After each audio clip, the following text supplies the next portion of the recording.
I'm delighted to introduce Nancy M. Wingfield, who is a historian of Habsburg Central Europe.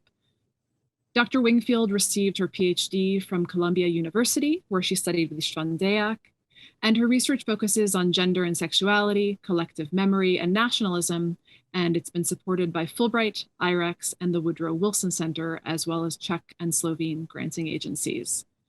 She is the author and/or the editor of numerous articles, books, and collections. Her most recent monograph, The World of Prostitution in Late Imperial Austria, won the Center for Austrian Studies 2018 Biennial Book Prize, and it's being translated into Czech. Her other monographs include Flag Wars and Stone Saints, How the Bohemian Lands Became Czech, and her recent publications on cultural nationalism, which is among her topics today, include The Sommersonnenwende, From Traditional German Folk Festival to Radical Right-Wing Mobilizing Ritual Along Austria's Language Frontiers, which is a chapter in Borut Klabian's Sites of Memory, Sites of Border, and National Commemorations of the Battle of Zborov in a Multinational State, in Mark Cornwall and John Paul Newman's Sacrifice and Rebirth, The Legacy of the Habsburg Empire's Great War. She's also made important contributions to the study of gender and sexuality in Central and Eastern Europe, among others with her co-edited book with Maria Bucor, Gender and World War in 20th Century Eastern Europe, and Sexual Deviance and Social Control in Late Imperial Eastern Europe, a special issue of the Journal of the History of Sexuality that was guest edited with Keely Stouter Halstead. And I'll add that it's a particular pleasure to welcome Nancy to Minnesota, if only virtually for the moment, as she played a crucial role in my career, showing me when I was still considering going to graduate school, the range and the excitement of what one can do with East Central European history. And I know she's done the same for many others. So please join me in welcoming Dr. Wingfield. Thank you, Alice, for such a nice welcome. I appreciate that. I'd also like to thank Howard Lothan and Alice, as well as the Center for Austrian Studies, for inviting me to give this year's Robert A. Kahn lecture. I'd also like to recognize Emeritus Professor Gary Cohen.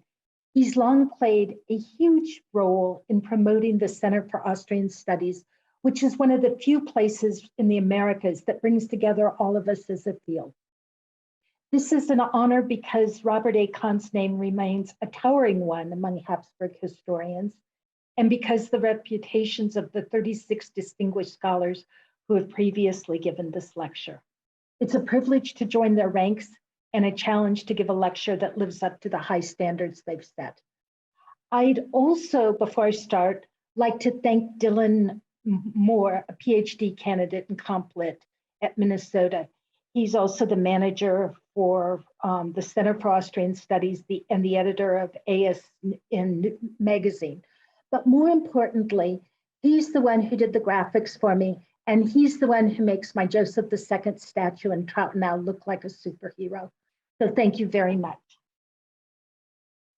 I'm going to start with a quote. "O home of tears, but let her bear this blazon to the end of time. No nation rose so white and fair, none fell so pure of crime." So reads the inscription on a Confederate soldier statue unveiled in 1911 on the lawn in the Cook County Courthouse in Gainesville, Texas. It's one of two Confederate statues long on display in the city of some 16,000, just 90 miles north of Dallas. The larger-than-life-size soldier, standing high on a column, towers over the county courthouse. It's among the many Confederate monuments that have occupied public space across the United States, often with little local debate, despite the white supremacist notions they represent. In the summer of 2017, protesters in Charlottesville, Virginia, and elsewhere across the United States began demanding the removal of Confederate monuments. These demands reflected simmering tension over the meaning of historical statues in public places and who determines their continued presence there. The statues under siege are often, but certainly not only, to be found in the American South. Many of them were donated by the United Daughters of the Confederacy. This group propagated the myth of the lost cause, that is, the belief that the Confederate cause was just and heroic, a defense of states' rights, not centered on slavery. Protests subsequently expanded to include demands for the removal of other statues, those representing a particular, narrow, often racist version of American history.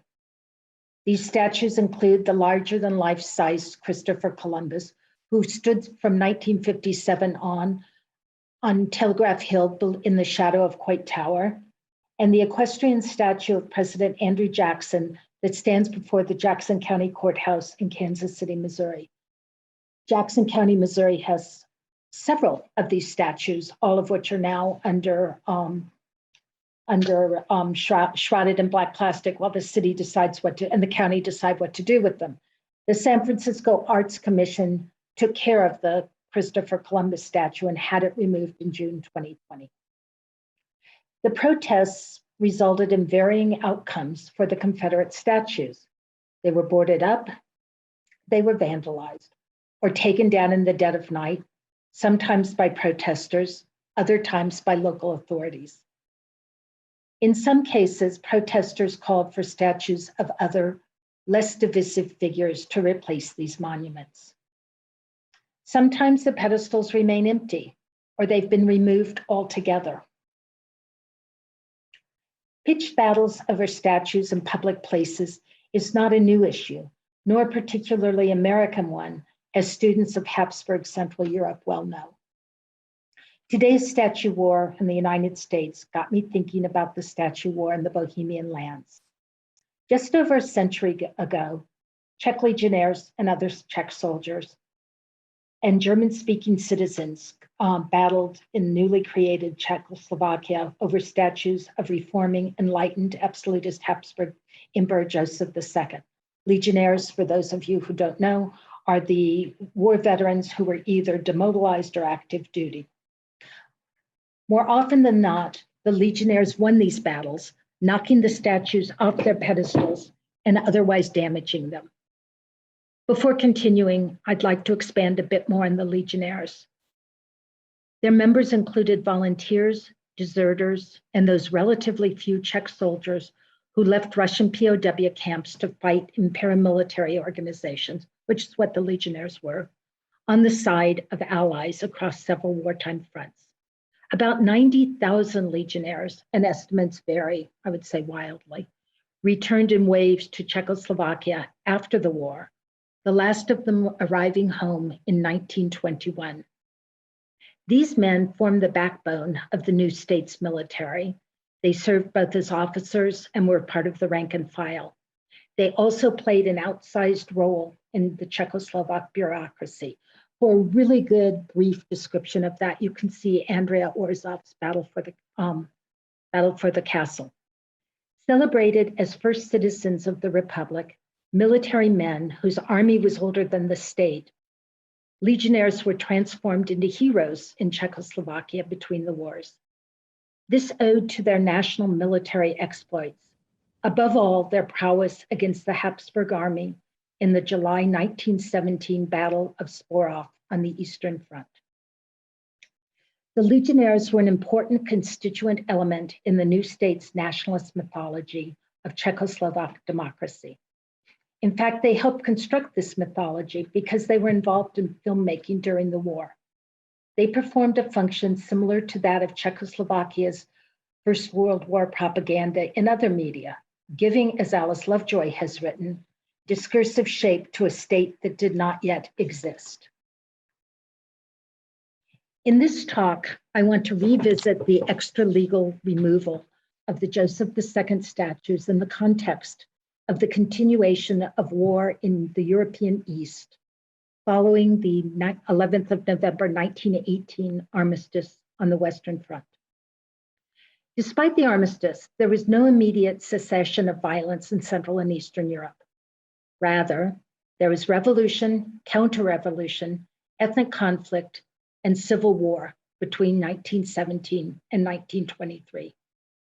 Thus, I'm situating the Legionnaires' attacks on the Joseph II statues in the context of the widespread social unrest and violence that followed the collapse of multinational empires in Central and Eastern Europe during and immediately after the First World War. The national clashes I discuss here constituted part of the building of the post-war Czechoslovak order, in which at least some people considered physical assault to be a legitimate tool of political struggle. Peaking with the Statue War in November and the short-lived general strike the following month, the year 1920 was one of widespread economic, ethnic, political, and social strife in the First Czechoslovak Republic. The ongoing unrest in immediate post-war Czechoslovakia is a subject that has only recently begun attracting significant historical attention, having heretofore been overshadowed by the bloodier revolutionary violence elsewhere in Central Europe, for example, in Germany and Hungary. And here I'm going to mention the names Rudolf Kučera and Otto Conrad, who have been doing really interesting work on this topic. Certainly, as Zdeněk Karnik reminds us, during much of this period, the Prague government functioned more as a Czech national dictatorship than as a thriving liberal democracy. Analyzing the violence in the early First Czechoslovak Republic, some of it popular, some of it aided and abetted, even orchestrated by the Czech Legionnaires, also helps us to understand the sporadic Czech-German national violence between the wars, as well as the relative ease with which Czechoslovakia lurched into semi-authoritarianism in the late 1930s. The unrest in Czechoslovakia between 1918 and 1923, or 1917, even during the war, although in some ways very different, can also serve as a cautionary tale for the contemporary United States. The parallels are quite direct. Most of the problematic Confederate memorials were unveiled during the early 1900s in an era of Jim Crow and the rising popularity of the Ku Klux Klan, or during the 1950s and 1960s in a time of increasing demands for equal civil rights.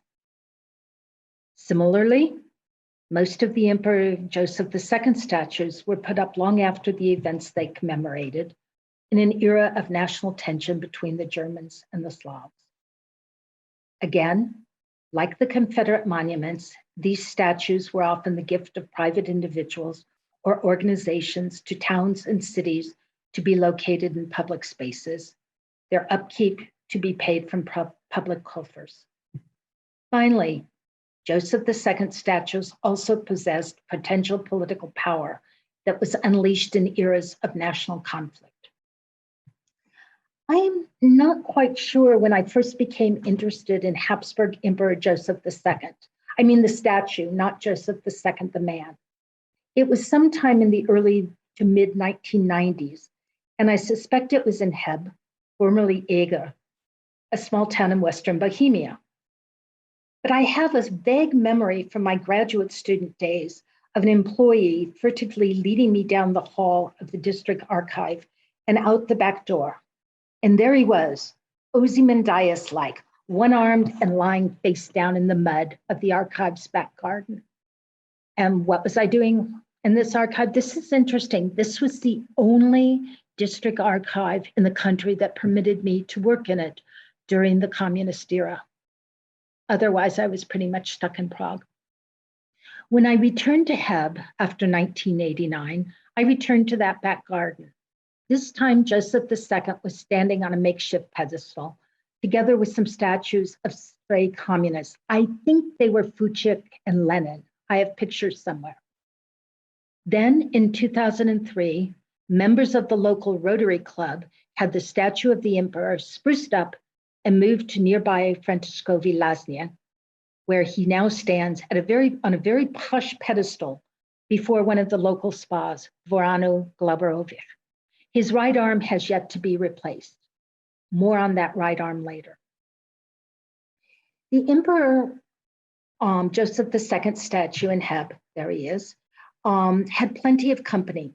Joseph II busts and statues still dot lower Austrian countryside. They are among the many that sprang up mushroom-like throughout the Bohemian lands and Lower Austria, as well as in the predominantly German cities of Celje, Maribor, and Puy, in Lower Styria during the early 1880s. These were all part of an informal, liberal Joseph II movement. It was meant to commemorate the centenary of the abolition of Leibeigenschaft, serfdom, in November of 1881.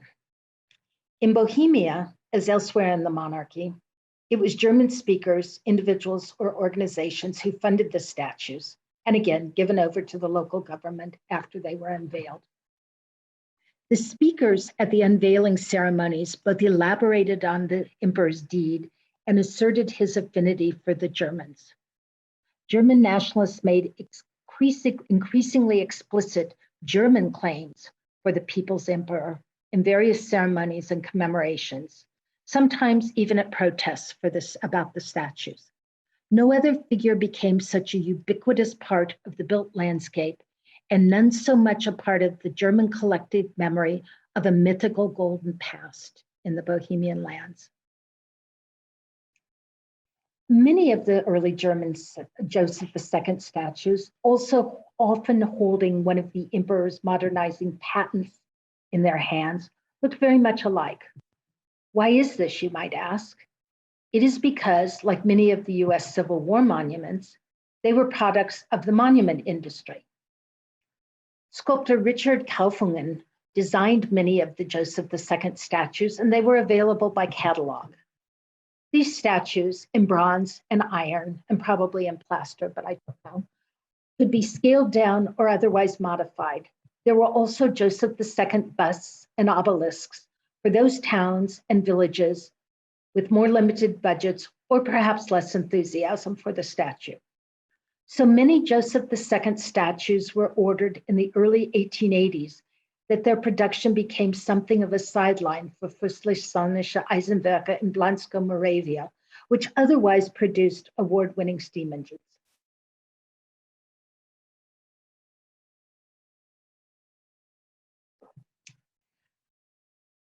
Like the statues themselves, the Joseph II inscriptions were similar. The emperor was often lauded as the esteemer of humanity, as he is on the bust that still stands in the Schlosspark in Gmünd, Lower Austria. This is just across the border from České Velenice, which Czechoslovakia seized from Lower Austria under the Treaty of Saint-Germain in 1919. The exclusive claims German speakers made on the memory of Joseph II are apparent in the solely German language inscriptions on the statues, even in areas of mixed Czech-German population, perhaps especially in the areas this might have been the point. The Germans of the monarchy, especially in the Bohemian lands, overcame other earlier interpretations of Joseph II. They transformed him in people's memory from the esteemer of humanity to the esteemer of Germandom. Claiming his memory for the German people served to nationalize not only the emperor, but also the Habsburg dynasty, thus helping weaken this important centripetal force in the monarchy. In the monarchy's last decades, Bohemian German speakers often met at the statues before going off to do battle with the Czechs. For example, during the protests over the Badeni language ordinances in 1897, the statues of this supposedly universal Enlightenment emperor more and more functioned to lay German claims to increasingly nationally mixed territory. Indeed, the statues served as a kind of a barrier in bronze and iron, one that separated German areas from Czech areas, and here you should see inverted commas in your head, as German-speaking workers increasingly moved into the rapidly industrializing German-speaking regions. Nationally identifying Czechs sometimes attacked Joseph II monuments during times of Czech-German tension.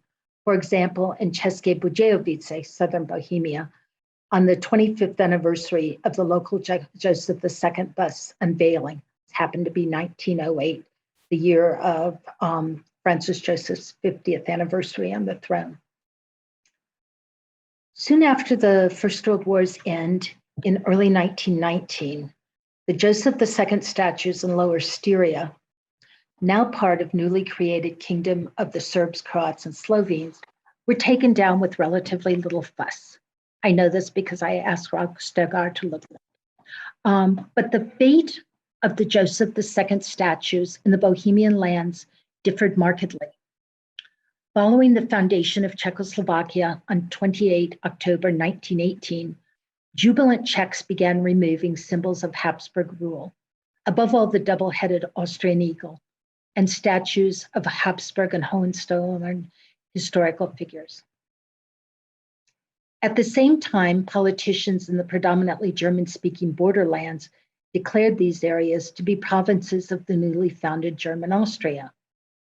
Their existence as part of German Austria proved ephemeral as Czechoslovak troops occupied these areas in late 1918. The military would remain in the border regions, even expanding the number of garrisons, treating, at least in the opinion of the Germans, the borderlands as occupied territory, which in fact it was. After decades of increasing politicization, it's no surprise that the fate of these statues was a topic of contention after 1918.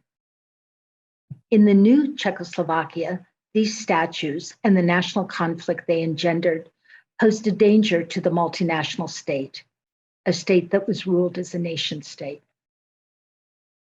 Emperor Joseph II statues became the focus of Czech-German enmity across the border regions. And all kinds of things could set conflict off. Angry words exchanged at a dance hall, when, for example, a young German-speaking woman might be dancing with a Czech soldier, or in a pub, casual name-calling, the failure to show sufficient respect for the Czechoslovak national anthem, the singing of particular German songs, or graffiti on a Czech language poster might provide the impetus for an attack on a Joseph II statue. The Legionnaires instigated many of the assaults on these statues.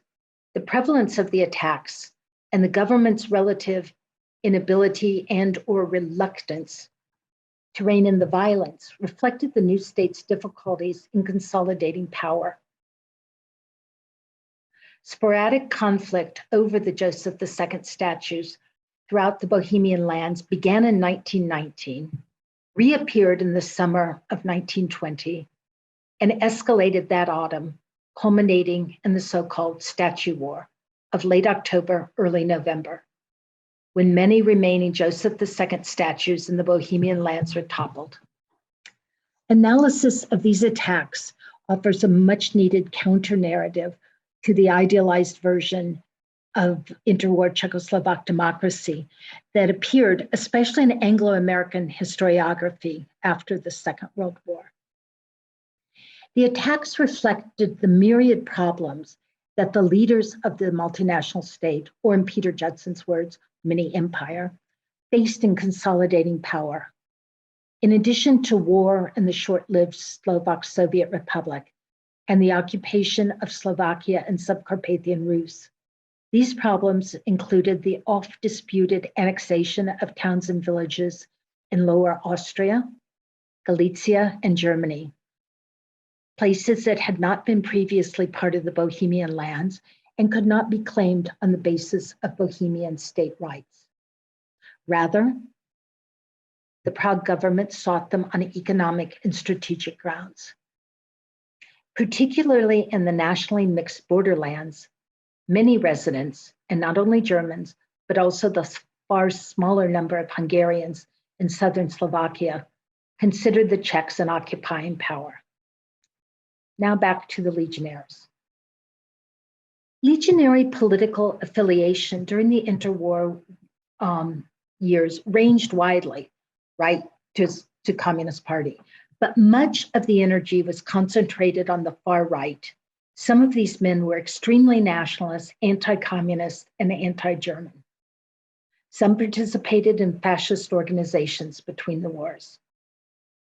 In particular, between the end of the Great War and the founding of the large national organization, the Československá obec legionářská, in 1921, local legionary groups and individual legionnaires had more space for independent action, including paramilitary violence, often as an adjunct to state power.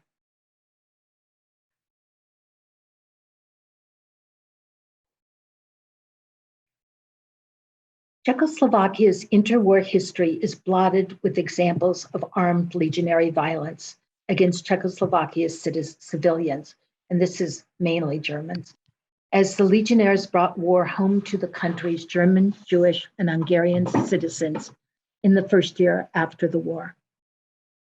It should be no surprise that legionnaires sought to cleanse the built environment of symbols and sometimes historical actors they considered inimical their vision of the new Czechoslovak state. Sometimes these efforts, like the extra-legal removal of Joseph II statues, would put legionnaires in the government's crosshairs. The attacks on Joseph II, although reflecting popular Czech and German, anti-German, and anti-Habsburg attitudes, were in fact often instigated by the legionnaires and demonstrated their impatience, not only their impatience, but also that of local Czechs, with regional and national authorities who had heretofore primarily limited themselves to suggesting that the statues be covered up or moved to museums. This until a legal solution could be found to the problem, which it would be. Czech, but especially legionnaires, pent up rage over what they considered overt German nationalist deployment of Joseph II statues, and in the case of the legionnaires, frankly, what they considered the Germans' continued lack of respect and loyalty to the new state, boiled over shortly after the second anniversary of Czechoslovak independence on the 28th of October, 1920. Czech-German tension in the borderlands owed in part to the failure of local Germans to observe the state holiday. Yeah, you get a paid day off. Did the Germans take it? No, they didn't. They worked and made sure any Czechs around knew they were working. There was also banning of Czech celebrations by local authorities, a ban that regional authorities often overturned. In the case of Northern Bohemian liberats, legionnaires stormed the city hall and threatened to kill the mayor if the Czech national white-red flag were not hung from the city hall. They hung the banner. The battles over many Joseph II statues that November resulted in their removal or covering over, and in one place, Joseph II was pitched headlong into a public toilet. In the aftermath of the statue war, some local officials placed their statues under guard. In other places, German residents spontaneously and usually peacefully restored their town statues. In still others, local officials convinced residents to set aside plans to re-erect local statues in the interest of peace and order.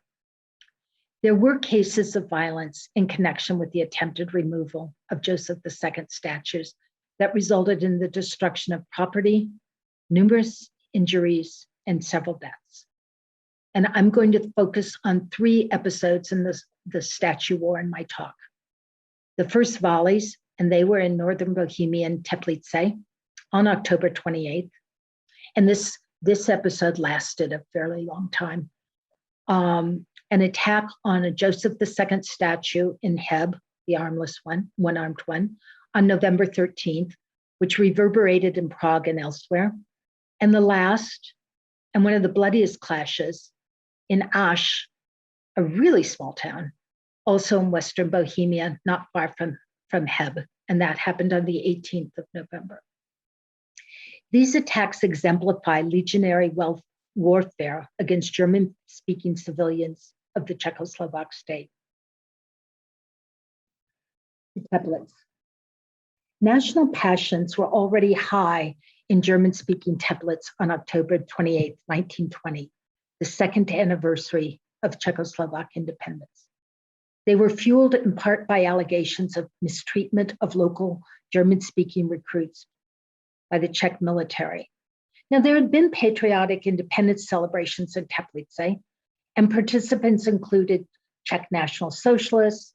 The National Socialists are, if you don't know, a centrist German nationalist party, not like the Nazis, together with legionnaires and Sokolists. Sokolists were the Czech nationalist gymnasts, some of whom were also Czech National Socialists and or legionnaires. These people marched through Teplice to the market square. One legionnaire who spoke from the pedestal of the city's bronze Joseph II statue demanded the removal of the emperor. And he was not one of your standard statues that looked like everyone else. He was, in fact, something you could call a piece of artwork. He was the product of sculptor Franz Metzner and a point of civic pride. But the legionnaire wanted him removed in 72 hours. Rather than meet the demand to clear away the statue, district political officials simply boarded it up to buy time while the central government decided what to do. This is a ploy we've also seen used in the United States. The longer the statue of their emperor remained encased, the angrier the city's German residents became. In early November, an unknown person or persons removed the statue's covering. Fearing conflict, the Prague government sent in troops to maintain the peace.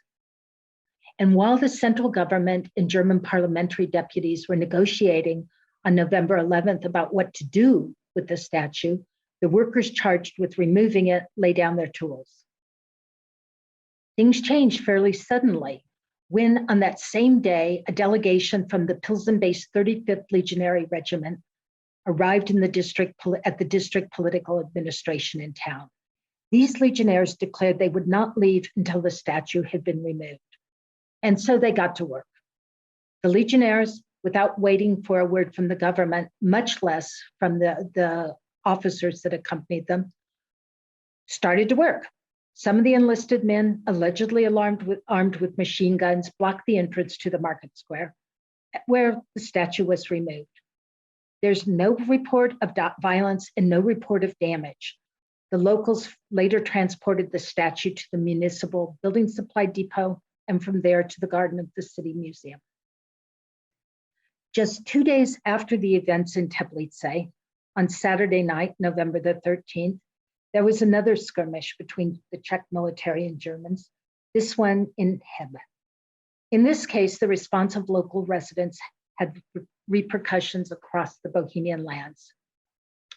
Since the war's end, Czechs had spontaneously attempted to vandalize Hebe's Joseph II statue, which stood in the middle of town on the market square. These attacks had been foiled, but they'd proven such a nuisance that council members sought to move the statue to a local museum. This didn't happen. What happened was a night of guerrilla warfare. It began when a Czech military band marched through town, disrupting German residents who were protesting government taxes on food in a time of inflation and ongoing food shortages that dated to the last years of the war. The Germans insulted the military band members, most of whom retreated. Back in their barracks, however, some of the soldiers resolved to retaliate against the German civilians. Thus it was shortly after midnight that Saturday night, some 200 armed men stealthily crept to the empty square where they overpowered the watchman and knocked Joseph II off his pedestal, breaking his right arm in the process.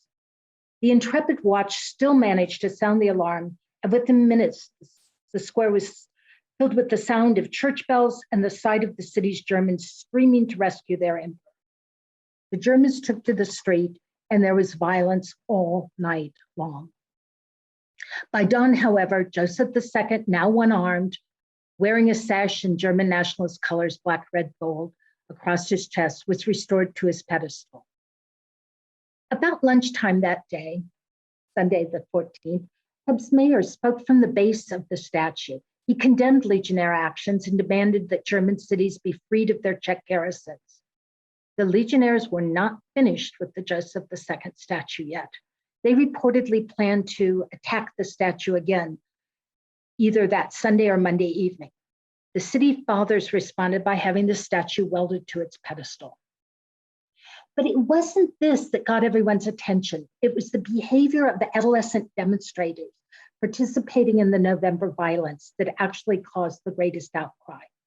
They vandalized Hebe's recently opened Czech language school and tore up pictures of Czechoslovak President Thomas G. Masaryk. Czechs responded angrily to this outrage. They called for a mass meeting in Prague 2 days hence.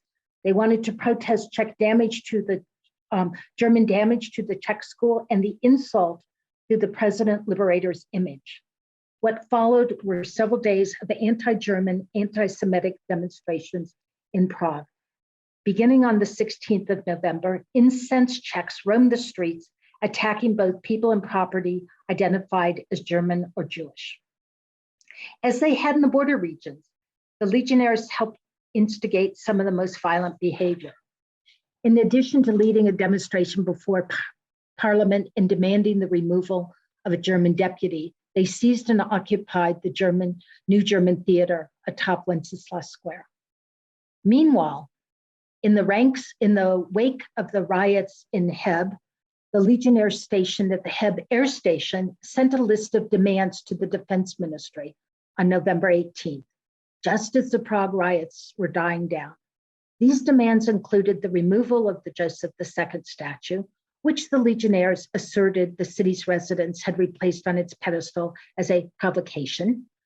In addition to calling for the perpetrators of the damage to the local Czech school to be found and the city forced to pay for it, other demands included that the Defense Ministry recognized that the military would retaliate for all threats and violence against the military, Czech women, and Czechs in general, as well as for a general house-to-house search for military weapons among the civilians, and a transfer of the garrison command to a purely Czech and trustworthy officer. The Czech officer there apparently wasn't that.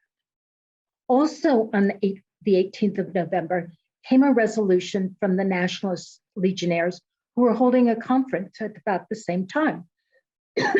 Their resolution, together with a congratulatory telegram from Masaryk to the Legionnaires conference, reveals how much power the Legionnaires thought they could exercise and how much the government was willing to tolerate their behavior, because the government really had no other choice. The Legionnaires' announcement reminded the citizens of Czechoslovakia that Legionnaires had fought and bled for the freedom of the fatherland.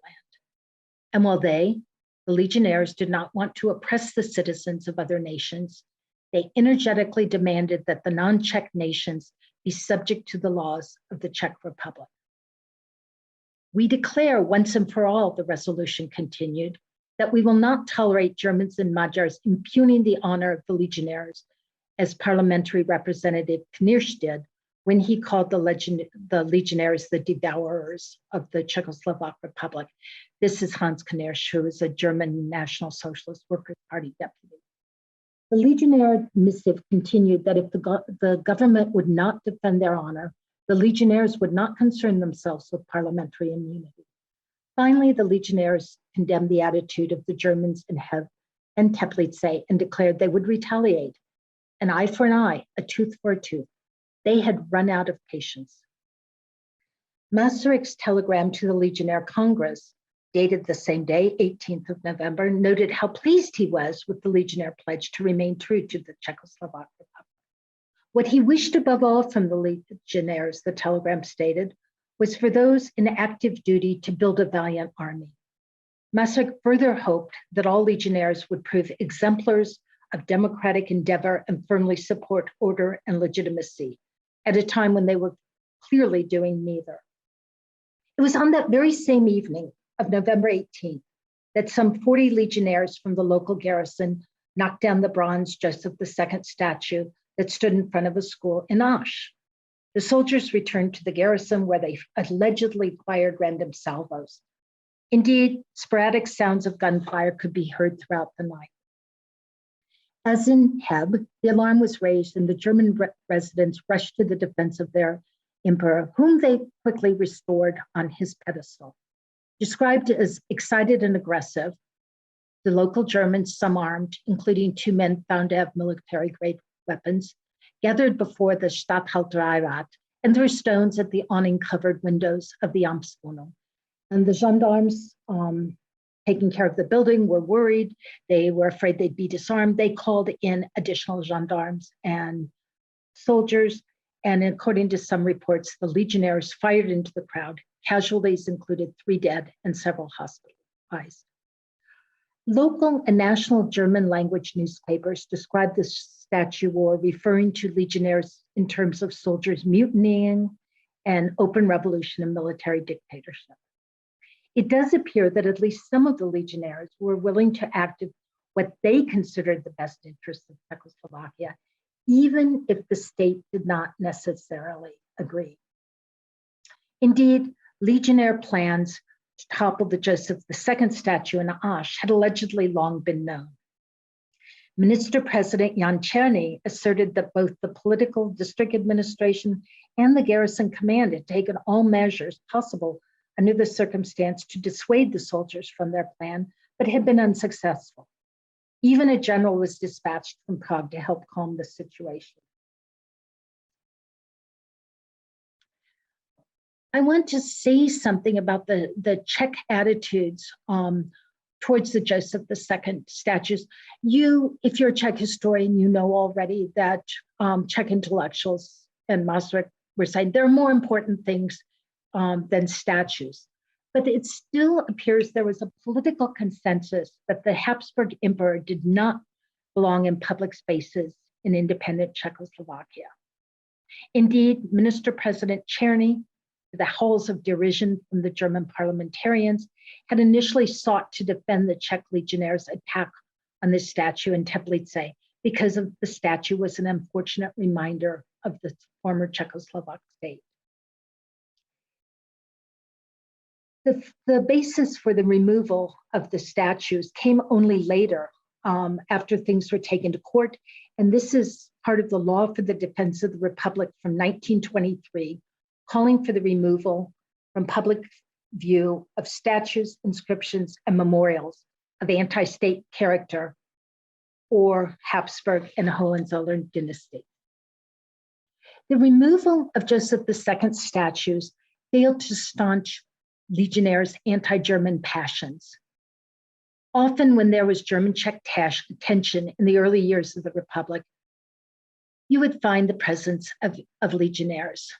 They went after what they considered constituted an attack or a threat to their vision of the integral Czechoslovak state. They thus joined gendarmes in guarding against destruction by and battling with communist workers during the short-lived general strike.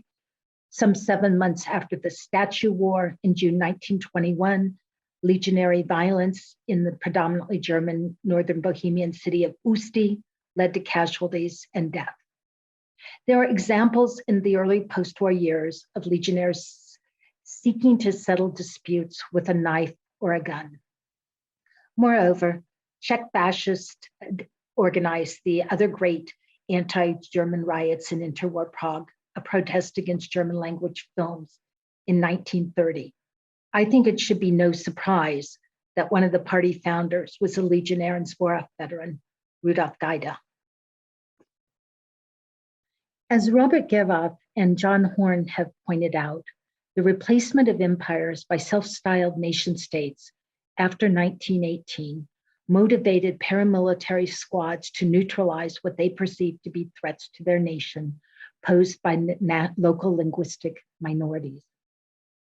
Over time, paramilitary ideology shifted to include leftists, owing to the looming threat of communism, along with ethnic minorities as interchangeable enemies to their nations.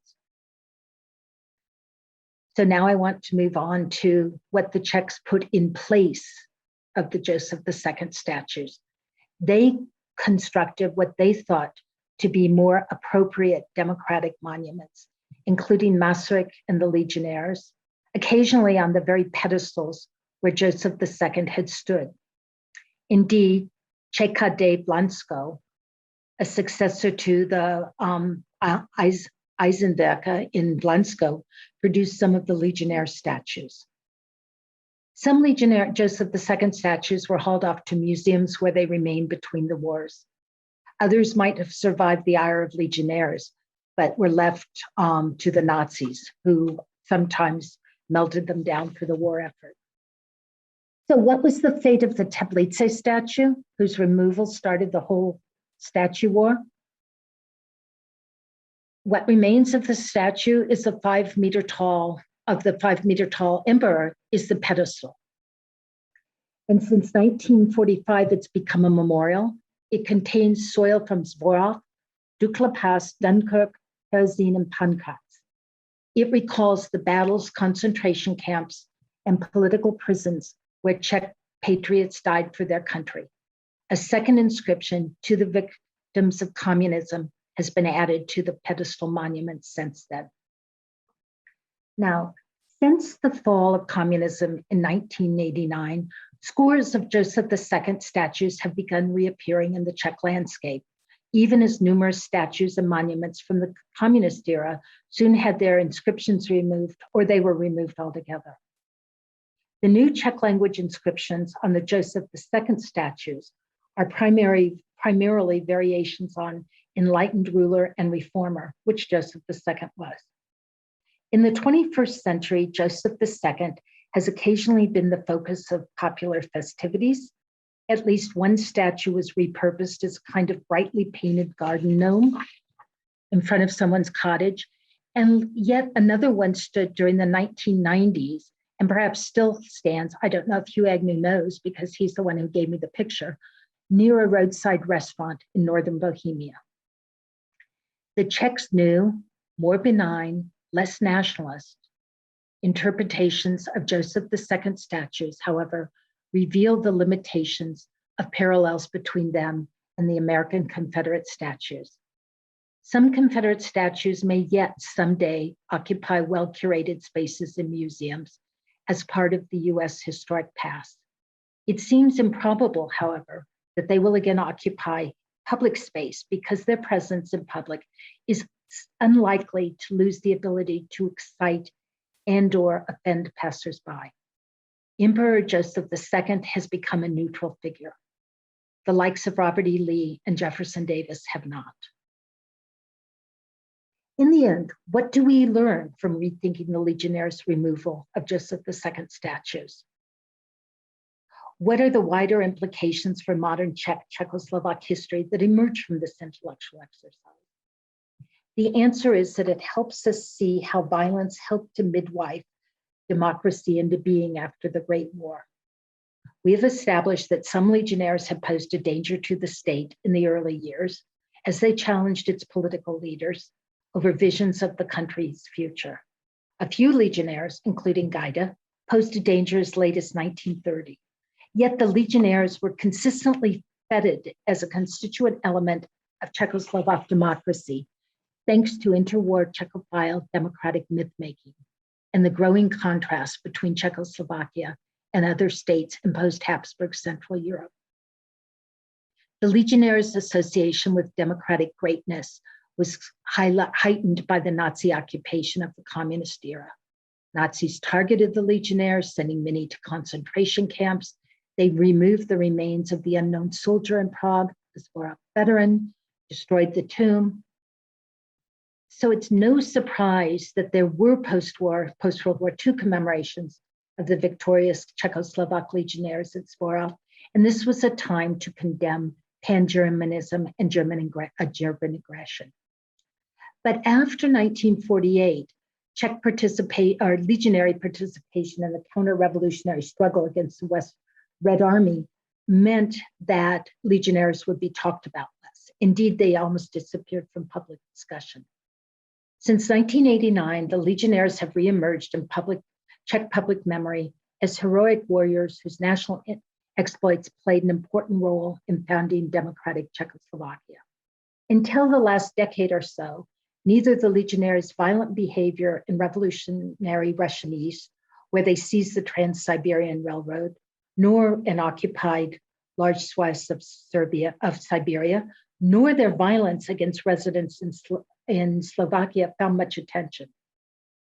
It seems to have been easier since the Velvet Revolution and the fall of communism in 1989 to rehabilitate Emperor Joseph II than it has been to bring about a wholesale popular re-evaluation of the legionnaires and the origin of the Czechoslovak state. For many people, they remain a cherished part of Czech national foundation myths. Here's where we can return to the issue of Confederate soldiers.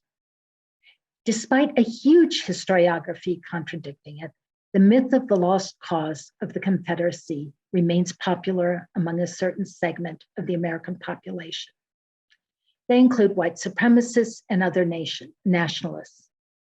Some of these people offered a strong, sometimes armed defense of Confederate monuments against spirited attacks on them and other monuments in the United States. The reaction of Joseph II and Confederate states elicited in times of unrest were similar. The Proud Boys, neo-Confederates, and others trying to prevent the Confederate monuments' removal were acting as extra legally as were the Legionnaires, who were trying to do just the opposite, to remove Joseph II statues. Both groups, stretching across history, shared the belief that their behavior was patriotic and justified. This behavior took place in two countries, Czechoslovakia and the United States, whose foundation myths include the idea of being exceptional democracies. They are not. It's vital that historians carefully integrate these episodes into the larger historical narratives of each country. Thank you. Thank you so much, Nancy, for this wonderful talk. I really appreciate the layers that it adds to how we understand the politics of commemoration and its material culture in the Czech lands. So I'm going to open the floor to questions now. As a reminder, you can use the raise hand function under the reactions button at the bottom of your screen, or you can post a question in the chat.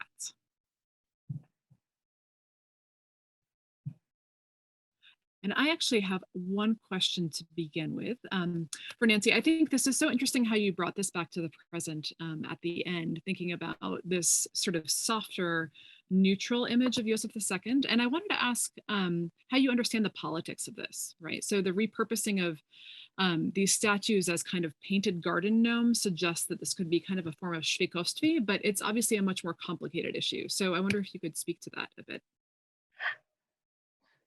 I'm not quite sure how it works, because the first time I ever saw a Joseph II statue, it really was this photograph Hugh Agnew showed me that he happened to take, I believe, at a restaurant when he and his family were out, and this was in the 1990s.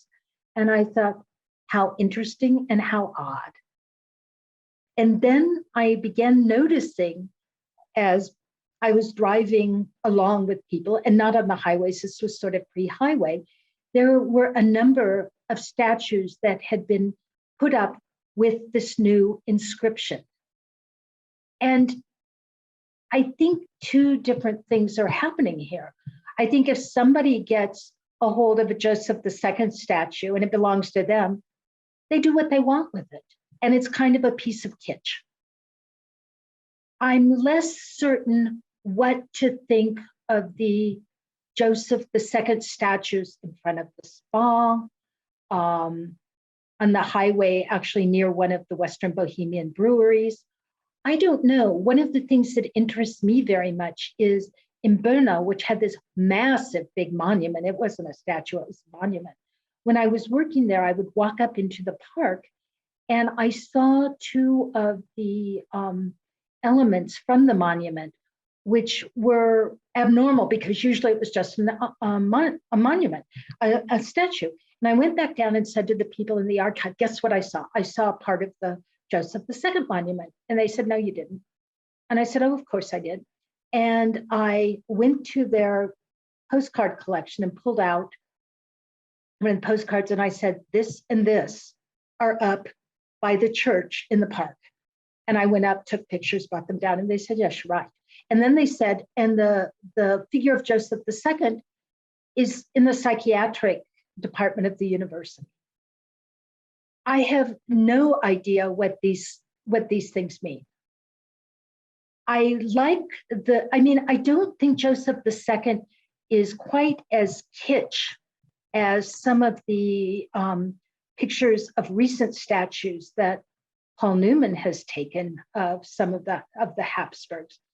I think those Czechs, seems to me, they're perfectly comfortable reclaiming their historic past, because after all, it's the Czech lands now. but that's just me. Thanks, Nancy. That's really interesting. Oral Bylanson, I see your hand raised. Yes, first of all, thank you, Nancy. I hope that you can all hear me.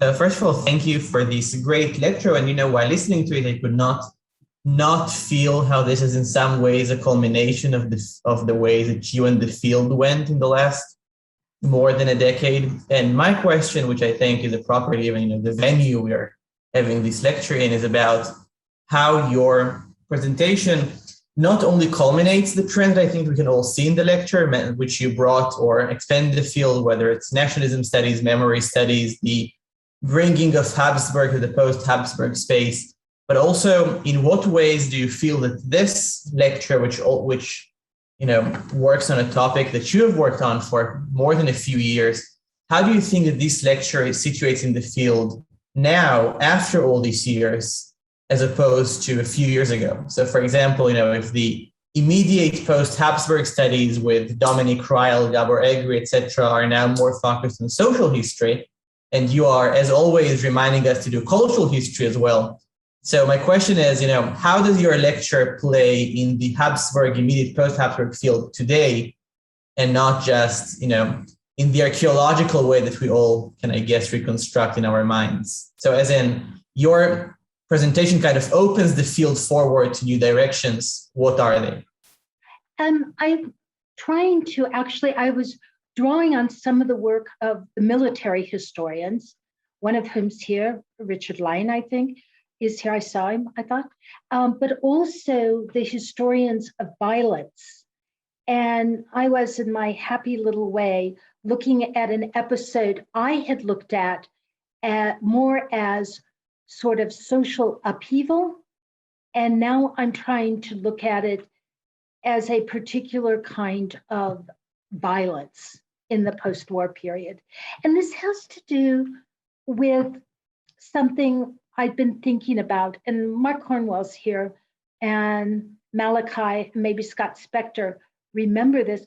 When we were in school and we read about the early post-war period, mostly in Mamate and Luja and a few others, you got a paragraph of 1918 to the first election.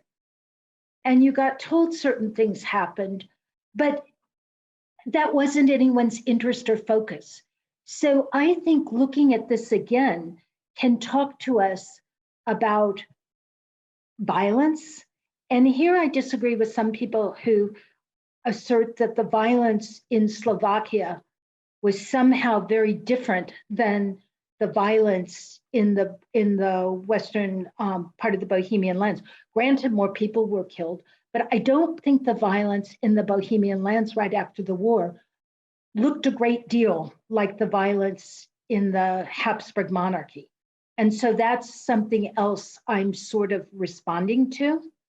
And I think we can also look at this, like the protests, if the food protests, if you've read Rudolf Kuchera's book on food protests during the war and the rationing of food, the protests of the Germans in Heb makes really good sense. So in that way, or I'm just trying to do little things and fill in blanks. Is that? I'm looking at a picture. I can't see your face. I just see your picture, and I. Okay, I think now maybe.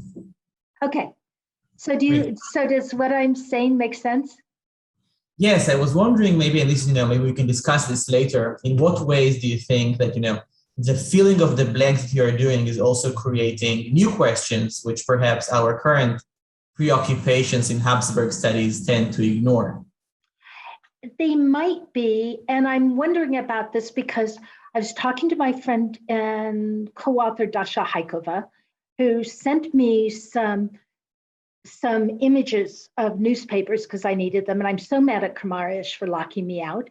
And she said, well, you could go do this and work in the military history archive. And I'm like, no, I don't want to do that. But I can, because I have other things I need to do.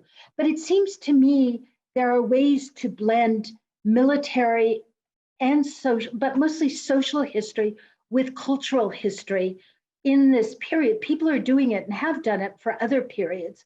So I would like to see that happen. I'm not going to do it. You can do it. I have other things I have to do. There's been a nice young man named Ivan whose hand's been up forever. Maybe Sure. it's up. Yes, Really, yeah.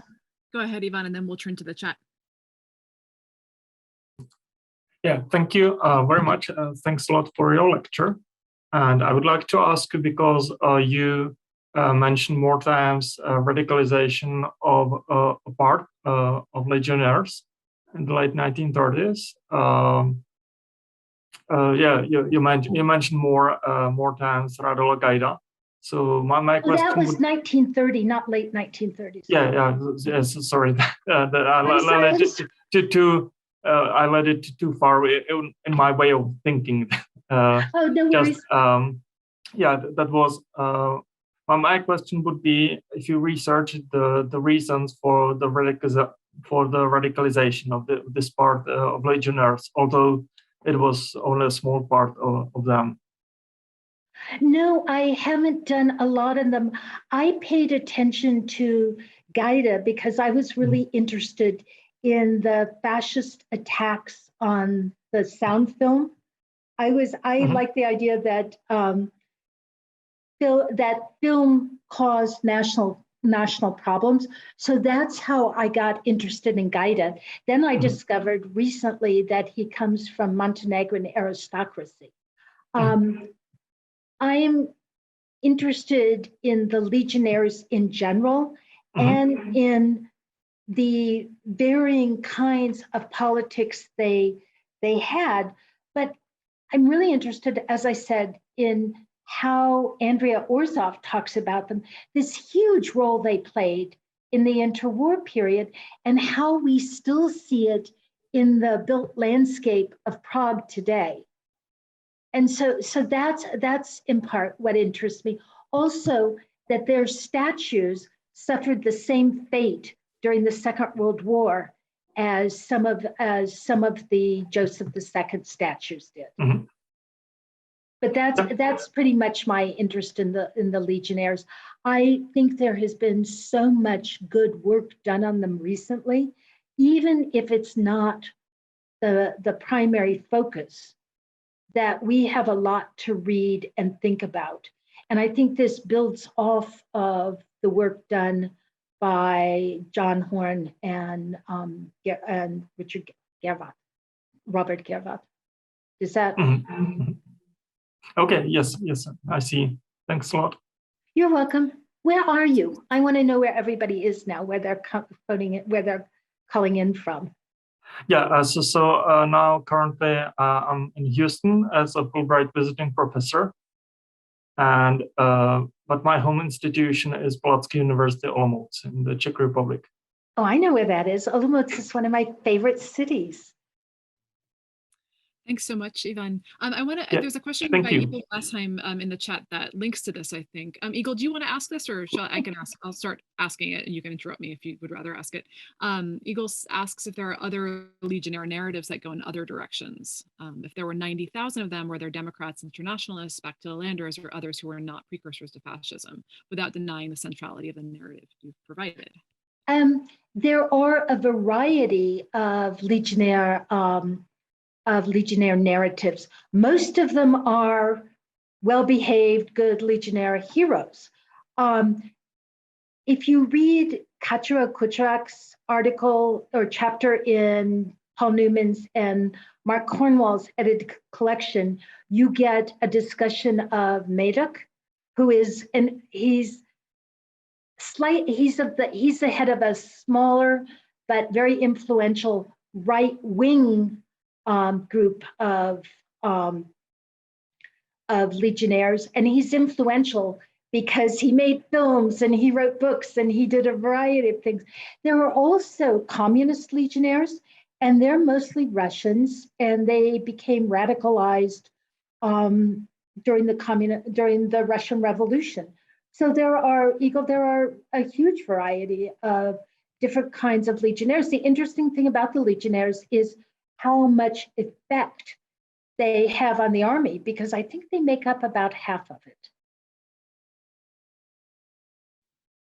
Thanks, Nancy. That's great. We have a question from Dominique, who is calling from a Coconut Grove Cafe where she's pulled in to hear your talk. So I know that. Okay, Thank you, Dominique. Okay, so the question is, what do you think the equivalent to the slavery memory issue is in Confederate statues would be in the case of Habsburg statues, right? So thinking about the slavery issue for today's memory politics in East Central Europe, right? Not the 1920s. Is that right, Dominique? Great. That's what interests me. I think that in the late monarchy and probably in the First Czechoslovak Republic, the Czechs felt badly done by the Habsburgs. And I would argue that, in fact, if you're the most literate group and probably the wealthiest, as the Czechs were, perhaps you're not entirely badly done by. And that maybe, that plus the expulsion and the division of Czechoslovakia, leaving the Czechs, and I'm waiting for the Moravians and the Silesians to say, okay, we're going to be independent, but the Czechs have sort of won. So I think there is less of this, and that's why I think the Joseph II statues are okay in public places. I mean, why Czechs are okay with them. I personally, I can't imagine anyone thinking it's okay to have a Civil War statue up. And I don't know if you noticed, and one of the ones in Virginia, that was a Confederate flag in flowers that was at the base of the statue. We were driving, my husband, bless his soul, goes with me. What Dasha does in the Czech Republic, my husband does in the United States, and he will pull off the road and go to all kinds of places to find statues. But I don't think, Dominique, that we can find anything new. Oh, yes, there are new Francis Joseph statues. I'm sorry, I'm reading her denuncio. Why put up new statues? Oh, if we could get John Paul in here, he's got some new statues too, but there is a new statue of Francis Joseph in Chernovitz in the city park. I guess Francis Joseph was somehow less awful. I don't know, but I just don't find Joseph II, even the worst things you could say about him, I don't think even his memory used by the Germans was as bad as the use of Confederate soldiers. I could be wrong. You can argue with me. Nancy, Melissa Bakovoy, did you have a question? I've seen your hand up. Sorry, I've been going back and forth. I've been turned on the video. There you go. So, hey, Nancy, nice job. And actually, I'm going off Dominique's question, right, about, you brought us to the contemporary period. I'm just kind of curious, and obviously you did it maybe for American audience, right? But there's a lot of statues, right, as you noted, that are going up, right? That celebrate and commemorate 19th century nationalists, right? Who in fact were some like, Denunzio, right? Who the statue was just put up in Trieste a couple of years ago, and that caused lots of controversy. And I'm just kind of wondering, as it should. Right? Yeah, as it should, yes. Well, as many of these statues do. But, do you know of any other types of statues? Or we have the Habsburg Brain Trust here in this meeting, right? And that is where these are, being, erected throughout the region to claim a particular type of kind of Central European, culture versus perhaps, other types of cultures that are perhaps non-European. It's just a thought. I think that would be a really good issue especially for the people who work in Southeastern Europe, I don't know of any people, I mean, for the Czech Republic and for Slovakia, I'd be really interested in Roma statues because of Roma people who lived there. But I feel like Joseph II, as an 18th century figure, we can say many things about him, but his importance was how the Germans used him. That's what made people annoyed. Not so many people were saying, oh yeah, he gave us, he freed the serfs or something. But it seems to me that the Joseph II statues being put back up, this is less conscious, and maybe I'm wrong, this is less a conscious action of exclusion than maybe, or of hurting people's feelings. I think they've neutralized him. But it seems to me there are a lot of places where statues have gone up. Lviv, Lemberg, is one of them, of nationalists. And the people they're putting up, they're not nice. I mean, that sounds like I'm a 12-year-old. But I don't know. I would not say in the Czech Republic, the Joseph II statues have gone up to sort of say, you're not welcome here. Although there may be all kinds of people who aren't welcome there. I just don't think Joseph II's saying that. Gary Cohen.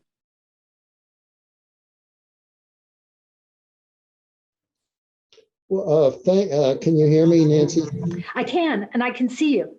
Well, wonderful. Thank you for this talk and for taking your examination of the statues and their significance well beyond your earlier writing on it. And I appreciate very much your comment about where this fits in the kind of Czech national self-image nowadays, that your comment that, well, the Czechs don't feel threatened and now as the victors and having their own Czech Republic, that reestablishing some of these Habsburg monuments aren't troubling the way they were in the First Republic. I'm wondering whether there's also a significant factor of wanting to reclaim the continuity of Czech history and restore the blank pages that the cruder nationalism of the communists had perpetuated, picking up where the First Republic left off. So that for instance, putting the equestrian statue of Emperor Francis back up on the pedestal on the embankment near the Clementinum is, partly, well, we have this wonderful neo-Gothic pedestal, but nothing, but an empty space where the statue was. Let's put the statue back up, regardless of the fact that Emperor Francis is certainly no hero, either in, for that matter, not in Austria either. So I'm wondering, and I think a lot of the interest in the nobility, in the Habsburg past, is part of simply Czechs wanting to re-educate themselves about things that had been largely written out or put into narrow nationalist corners previously. I think that's a really good point. And I suspect, but don't know, that at least in some of the statues in Prague, that really must be. And so I take your point, and I really appreciate it, and it's going straight into this lecture. So thanks. But I also wonder, people are talking on the side, and I wanted to say something, and it has to do with what they're yammering about and what you said. I want to know when Radetzky's going to go back up in Malá. Because I think that seems fair to me. But I think the Czech historians, after 1989, it seems to me they chose different things to work on. And I'm really interested in the work being done by my friends and colleagues in the late monarchy and in the immediate post-war period. And so they may be some of the people who are really interested in the kinds of things you're talking about. There's a question in the chat that I think relates to this question of the politics of commemoration and statues across, political moments, political shifts, by Benedict Di Dominicis. Excuse me if I've mispronounced your name. The question is, did the Legionnaires play any significant role in the equivalent of what is today called the lustration process in creating the new Czechoslovak state institutions, particularly the military and police? Did the new state's officials have to demonstrate that they were not significantly sympathetic, not to mention loyal, to the Habsburg government? I don't know precisely, but my guess is probably not, because they'd be old by then.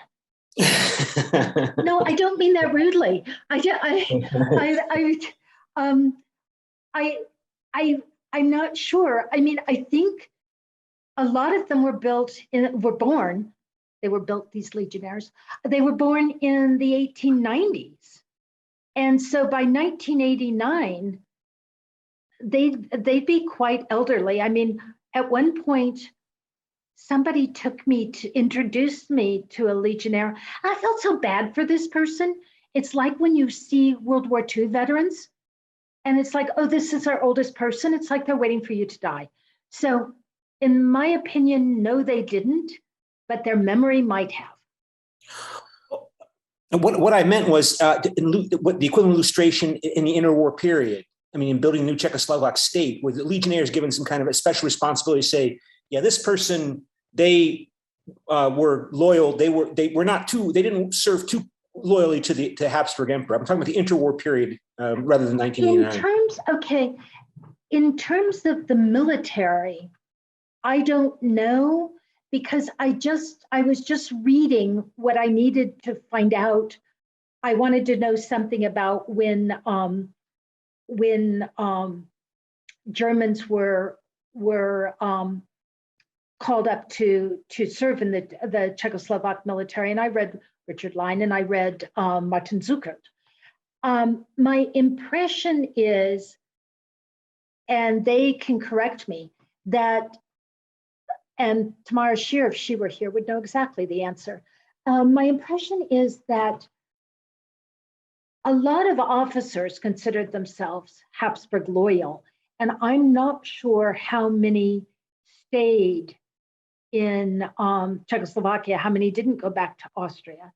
And it seems to me that for political people, this didn't really happen. There was nothing like that until the 1930s, when both the German National Party and the German National Socialist Workers' Party were done away with, and Henlein's party grew out of his Heimatfront. But I'm not sure what kind of purge there was in the military. I mean, they had very, very few Czech and Hungarian officers in it, but I think also not so many Hungarians. I mean, not so many Slovaks. But that information is in one of those two books. I just don't have it off the top of my head, sorry. And sorry, I thought you meant Lestrasse in 1989. Well, MJ Maines has an interesting question about that actually in the chat, which is about how these recent selective revivals and suppressions of memorials and historical memories fit in with a larger memorial and political landscape around the question of communist era statues, right? The larger context there. So thinking about the lustration that happened after 89 as well. Well, as I was telling you and Dylan earlier, I may want to be one of the few people who was terribly sad when Konev was taken down. After 1989, what I noticed, and Scott, Hugh, you may remember, or anybody else, Gary, I noticed that the anti-fascist meeting places, which weren't monuments, but they were buildings, those disappeared. And I noticed that inscriptions on statues disappeared. the Czechs after removing the Stalin statue, the Czechs, in contrast to a lot of other countries, haven't made a statue park. In the liberation, there was for a long time the statue of the soldier hugging man who they all had lilacs in their hand in front of Hlavní nádraží. And those statues, and that may have to do with the Soviets still being there, their inscriptions have been changed. In Brno and in Opava, all over, those statues remain with the inscriptions changed.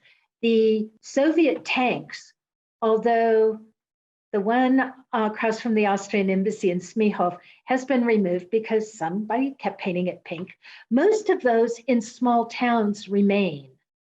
That being said, as I was telling you, Zdeněk Hojda in the mid-90s took me off to a disused airplane hangar somewhere west of Prague, and it holds all kinds of disused communist statues. They're not important ones. They're well, I don't know. There are a lot of Fuček, and there's some people, Zapatotsky, people you'd have to think back to your communist history to know. And they're in there, but they're also in there with statues that have been pulled off the Charles Bridge because they're worn out. And I don't know what happened to Fuček and I think Lenin in the archive in Hebb. I do know in Carlsbad there's a big old Karl Marx statue, and I don't know how long he's been there. But in Carlsbad, it's an interesting place, and I've also written about that. They had a very serious German removal guy as the head of their planning department after 1948. And he had pulled down all kinds of statues. And even though Beethoven got to survive, I think they took all the information about him off. He's right across from the Grand Hotel Pup. They just took down Konev, and Konev was he was the head of the Russian troops who came in and liberated Prague. Now you have to ask yourself the question, was Prague really liberated? Because as far as I know, the Germans were in full retreat by early May, but he had a very tall, very nice statue in the 6th near Davice, and it was just taken down recently because he was considered to have he played a bad role, and I can't remember quite what he did in the Prague Spring. I don't think he was there, but his troops were. And it was in East Germany, so in the Berlin uprising. And the Czechs pulled it down, and the Russians are not at all amused. So I don't know if this answers MJ's question. The Czechs they have lots of things up still. And I'm quite interested in that. I think they also have, because they're built into the corners, those memorials, those stones I've got my hands up because it's on the bottom of the second floor of a lot of buildings in the center of town that talk about the Russians who died there, who died in Prague. And then you've got all the Russian memorials in the cemetery. Okay, we are quickly coming up on 5:30 and we need to end then, but let me just quickly give you two questions that maybe you can answer in 30 seconds. Patrick Leach and Mark Cornwall, who I think had to leave, have both asked questions about context that I think are really interesting, about whether there was a similar response to statues in the Hungarian lands after World War I, and from Mark Cornwall, whether you've come across other Habsburg era statues which were targeted by the Legionnaires apart from Joseph II. I haven't seen, to Mark's question, and I can email him, I haven't seen any others. And to the first question, I believe Maria Theresa was brought down in Bratislava, and in Hungary, it seems to me they might not have brought things down. I don't think the Béla Kun's Hungarian Soviet had enough time to do that.